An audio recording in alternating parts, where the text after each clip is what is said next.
Jij wel op deze.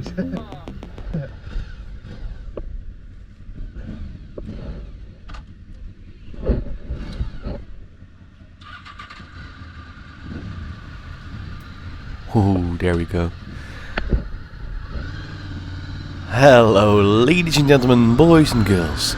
Welcome back to yet another video of Ed's Motor Mindset. And today I'm gonna ride the VFR 800, which is the 5th generation of the Honda VFR series. And yeah, this is my first time riding it, and I'm going to compare it to my own 750. So if you like this kind of videos, please let me know in the comments down below. And let's get started. To start up, it feels very familiar. Many parts are of course used in both bikes, but yeah, it feels very familiar. Dashboard is a little bit more modern. I do like the old style, but it is a little bit more modern than my bike. And yeah, suspension feels the same.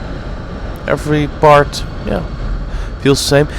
The very first thing that feels very different is the ride position.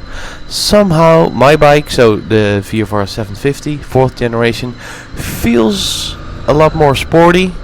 You are higher, yeah, how you say that? Your feet are higher up in the air. You're more leaning over.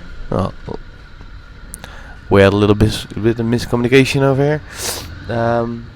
The seat height is it should be different, or there's something done to this bike, because this feels way more chill, if you know what I mean. So it feels less sporty, and it might be good, might be a bad thing. But the first thing that really came to my mind in the difference part of this bike is that it feels.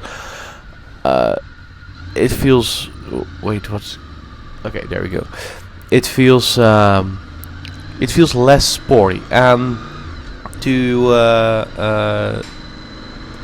Next up, this engine is almost the same. It's a little bit bigger. It's 800 compared to a 750, and they changed from a carburetor bike to an injection bike.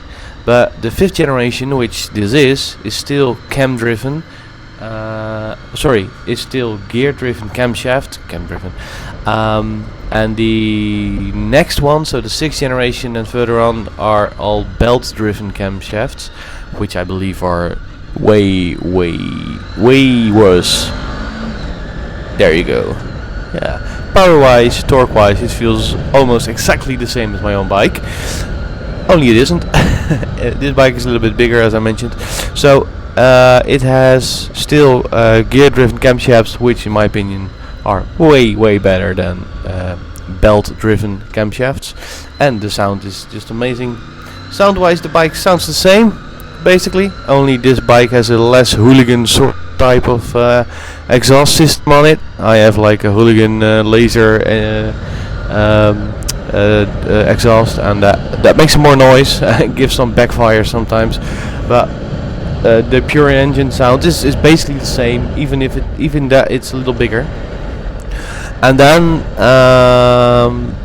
a surprising thing I feel about this bike, and the power delivery, or how you say that, the way it gives its power, it feels more smooth, more well thought out, and that's the only difference is injection versus carburetor.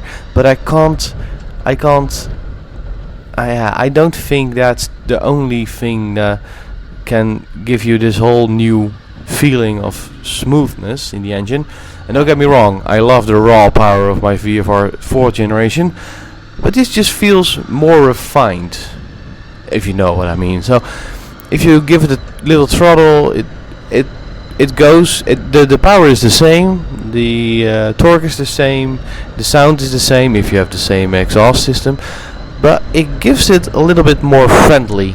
Maybe that's the good word. It's a little bit friendly, and yeah, that might be a good thing, might be a bad thing. I loved all the noise and rumble my engine makes, but maybe it's because it's newer or better maintained or anything like that. It just feels a little bit more nicer, if you know what I mean. And if you don't, well, you have to deal with it anyway. So next up, this bike feels lighter. That's strange. It's almost the same bike. The riding position is more friendly, and maybe that helps, but I feel like this bike is easier to turn around a tight corner or move around on the parking lot, which I didn't expect. And we had a little cut. Matthijs, the owner of the bike I'm riding, and riding behind me on my own bike, we had a little talk, and that's in Dutch, so I don't want to get you guys. You don't have to witness that. So, as I was mentioning, it feels light. You can just really throw around this bike more than I expected, especially when it's almost the same as my own bike. And yeah, so that's surprising. Next up, I hope I don't make anyone mad or something. I think I like the 4th generation design better than the 5th generation. Except the headlight. I'm really not a fan of my own headlight. But there's Matthijs. Look at this machine, guys, on the right. Oh, it's just so. Oh, I thought you maybe want to pass by, but he didn't. So let's go.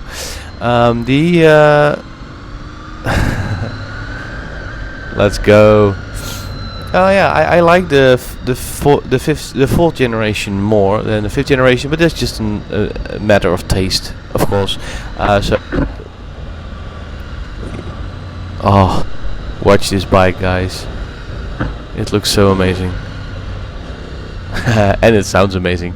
But as I mentioned, I don't have the original exhaust system. Let's go left. Yeah, let's go left.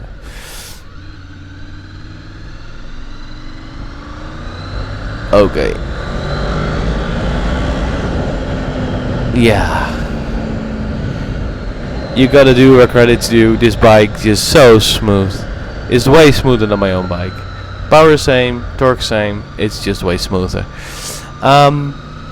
So the design is of course very personal, and I like the 4th generation better. But there are probably tons of people who like the 5th generation better. So it's really no big deal. Then, should you upgrade when you have the 4th generation to the 5th generation? And of course, you wouldn't think I would. Of course, I would say no. You don't should upgrade. Maybe if your 4th generation is a total wreck or something. But if your 4th generation is fine, the differences are minimal. Especially when you're used to a bike, you're just used to the way it handles and stuff like that. Oh, I didn't mention this bike has a 2 brake system. I'm not sure how they name it anymore, but if you brake with the front brake, it also applies a little brake pressure to the rear brake. Please comment down below how that's named, the system. But he removed all the brake lines and stuff like that. But I don't notice it, which is good, I think, but I don't think it brakes better than my own bike. So do what you want to do with it. I wouldn't upgrade for it, but it's there and it's probably working fine because I don't notice it. So yeah, as I mentioned, it feels very light somehow. So if you have your 4th generation or maybe your 3rd generation which runs great, just keep it, enjoy the bike and go your day. If you don't have a VFR, which you should, but if you don't have a VFR and the choices are a 4th and a 5th generation, the difference are very minimal. So I would just recommend go with the better maintained one or the better looking one. Well, maintenance is more important than looks, but first of all the better looking one, and then the better maintained one, and then the better looking one. They're both great machines. They're both probably indestructible, only if you're a real hooligan or something. and you will on both machines have a lot of fun. Yeah, so that's what I think about the 5th generation VFR. If you have anything I can ride in Netherlands, I would love to ride more bikes. My list is getting like 10 to 12 different bikes or something, which is not a lot. I want to ride more bikes, and maybe your bike is so good that I want to buy it or something. I'm a little bit spoiled by the VFR, of course. But if you have anything I can ride, please let me know, and you can send me a direct message on Instagram, and I'll see you in the next video. Just when I wanted to turn off the camera, Matthijs is showing off this amazing VFR, guys. Come on, you have to watch this. You have to love this. Otherwise, you have to see a doctor, man. This bike is so amazing. And there we go. Again, cheers!